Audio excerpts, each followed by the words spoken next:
Hey Titans, this video is to show you our new Prezi system, which is the main way that you're going to be learning from me from now on, basically. So you can see here that I have an icon for it. Your icons might be different colors because each grade has its own Prezi.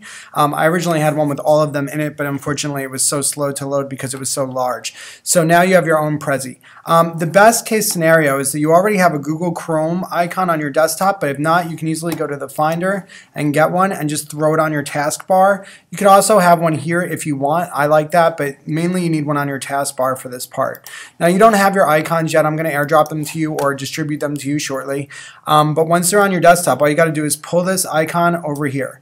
Now it goes into Google Chrome, and that's important because if I were to just double click the icon, it would open in Safari, and a lot of things don't work in Safari. So no matter what grade you're in, I'm showing you the 5th grade Bolger Computer and Arts course guide. I'm going to click this home button first. And by the way, you might hear music coming at you right now. So a way to make that stop if it's like annoying you or if you need to hear the videos inside this, which you're obviously going to, is to just shut it off like that. Sometimes I click this arrow a couple times because it helps it load, and then I'm able to grab the Prezi and navigate it on my own. So I can grab the screen anywhere. Students won't be able to interact with things, so like you don't have to worry about moving something or messing it up. You just look around it, and you can see that it starts off with my introduction and a little video introducing me.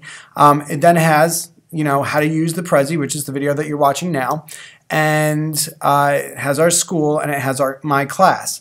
It also has my grading policy, and by the way, this is what it looks like right now. All Prezis have this starting info, but it's going to become a lot bigger. You can see that this goes nowhere. Well, soon it's going to go up to all your other projects. So what Prezi is about is being able to work on your own.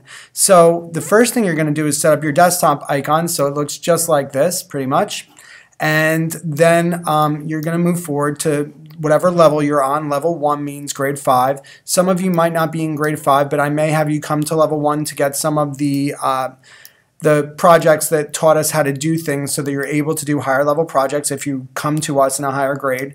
So starting at the level bubble, I'm going to start telling you what each bubble is about. So the first bubble that you'll run into is the type of project that this project is. So for example, this is a Photoshop project, and therefore I can start opening up Photoshop in my background so I can be prepared when I find out what this project is about.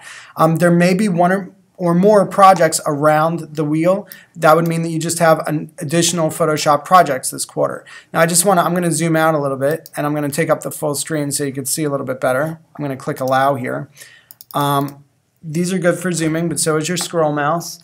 And you can see that this goes on. So there are ultimately going to be more projects, and there's going to be things entering the Prezi all along the course that you're here because I'm always adding to it to make it better and easier for you to use. But now I want to just tell you about the different bubbles. So I'm going to skip this pro tip because we're going to get to that in a minute, but usually when you come in, you go to your level, whatever level you're on, and then it's going to show you each project. So we're going to do them in order. This is the first project, it's Photoshop. So I'm going to go down the first line and look at the first project in Photoshop, which is Zoo Signs. There's a go button here telling me where to start. Also, the intro is a good clue. So you want to use each of these bubbles to do what it wants you to do. This part just wants you to read the introduction to the project. Naming your files bubble is for how to name your files. There's an example here. It's always going to have your last name, your first name, your grade, and the product code, which is usually the project's initials, ZS. In this case, we need a 1 because there's going to be additional Zoo Signs, as it says right here. So I'm going to press escape for a moment to get out of the large screen and see if my Photoshop opened up yet, so I could show you what that would look like. Whenever I go to Photoshop, this whoops, lost control for a second there. Don't be alarmed. This has to go to File New, and this is true of every project. So we're going to go here, File New, and do what it says. And then I read what it says there, and then I do what it says. So it tells me my width, my height, and my resolution, and it tells me how to name the project. So those are the things I want to fill. Now it doesn't say anything about my color mode, so I'm going to leave that alone and just press OK. So whenever it doesn't tell you something, it's assumed that we leave all that alone. So I'm not actually going to fill this out now. I just wanted to show you how you would use your naming your files bubble. The next bubble seems to have a bunch of arrows going to it. Let's zoom out a little bit so we could see, and I'm going to go full screen again. So now it has related vocabulary. So this is vocabulary that's in my daily objectives or otherwise used in the assignment. So things I need to know to understand my objectives and what my goals are. So I might want to read these and try and understand what they mean. If I have questions, I might look it up on the internet. That's what the internet's for, looking things up, not just looking at other people's cats. So we can go ahead and find out a better definition if you don't understand mine. But there's visuals here, so hopefully you'll have a good shot at understanding. The daily objectives is a very important bubble. That's why it's highlighted in this little blue glowing thing, and it's like that for every project, so you'll be able to find it easily because you're going to use this every day. Right now, all I need to know is what my first objective is. It says I will use the paintbrush and related tools to make 4 abstract designs, and then it looks like I'm having difficulty seeing that, so of course that's something I have to fix, but it says using multiple filters. So I look here to figure out what the words in it means, like a word that's highlighted is always in my related vocabulary. Okay, I think you get the gist of daily objectives. You just read one at a time, and then you use the rest of the Prezi to do that objective, and then you go back to it and you look at your next objective. One of the really strong benefits of Prezi is all this together allows you to work on your own, so you're no longer waiting for students to keep up with you.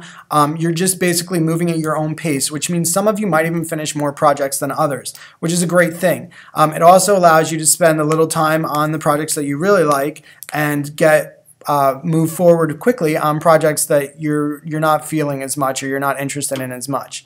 You still obviously got to do your best because these are getting graded, but those time windows allow you to make it a little bit more your own. So this bubble is about knowing your tools. It shows you all the tools you're using in the project. Now, I'm not suggesting that it's impossible that you'll use other tools, but you really shouldn't explore in this case. I know you're going to want to learn all the tools of the programs, but if you go forward the way that the videos tell you to and the way that the objectives tell you to and only use these tools, it'll allow you to run into the least amount of problems when you're using Prezi. So it's good to know what your tools are. Like in the video I might say use the move tool. Now I know what the move tool looks like, so that's always helpful.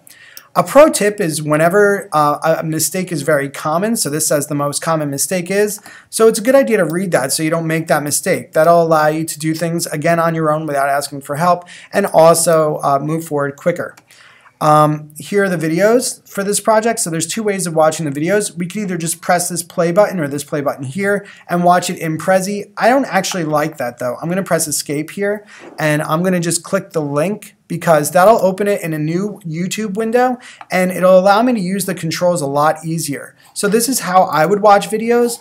And I would, of course, make them a little bit smaller by moving this tab inward and moving it to the side. That way I could continue on my Photoshop project over here and basically work and see the video at the same time.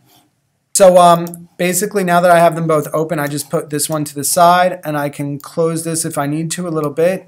I could press Command 0 so I make sure that the whole page is showing, and then I can make this as small as I need to be able to see them both at the same time.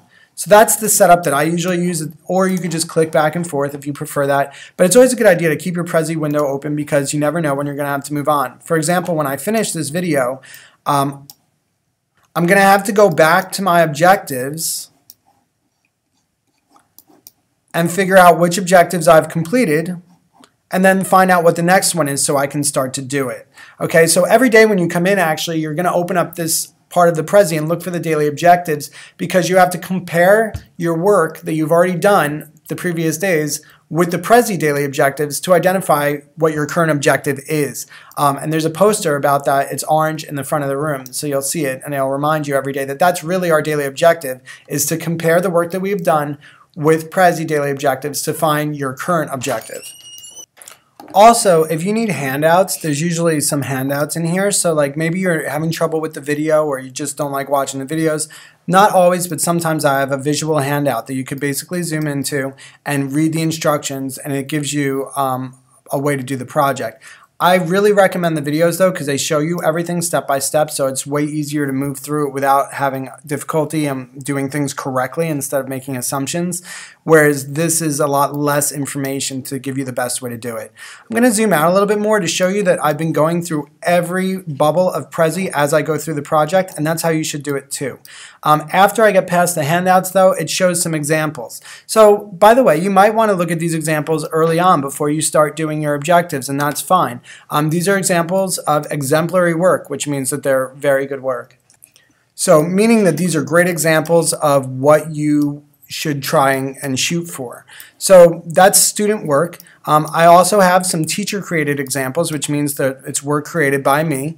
And I have some related professional work. So if you were to get a job doing a similar thing, these are things that might come out of it. Okay, so that's a good thing to know.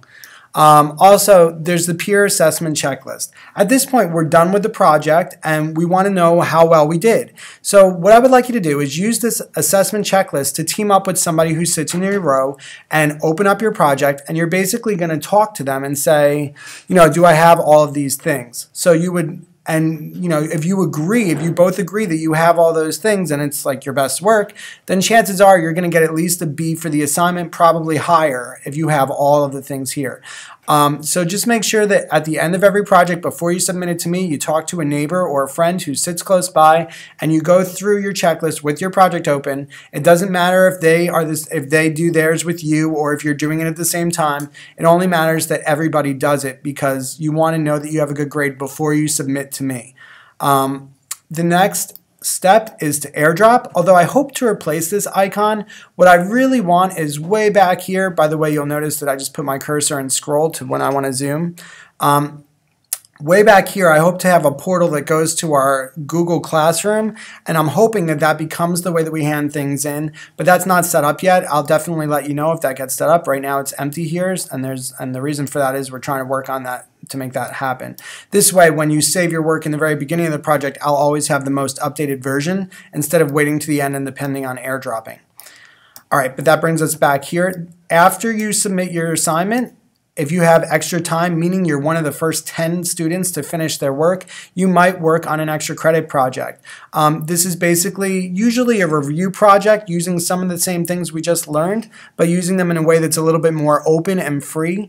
That's not always the case. It might be like a supplemental materials, like an advanced project, but usually that's what the extra credit is about, is reviewing what you've learned so that you remember it longer. After I finish this project, I would move along my Prezi, and hopefully there'd be another project here by that time. There certainly will be, I can promise you that. There'll always be other projects, so you'll never really finish. You'll just keep going forward.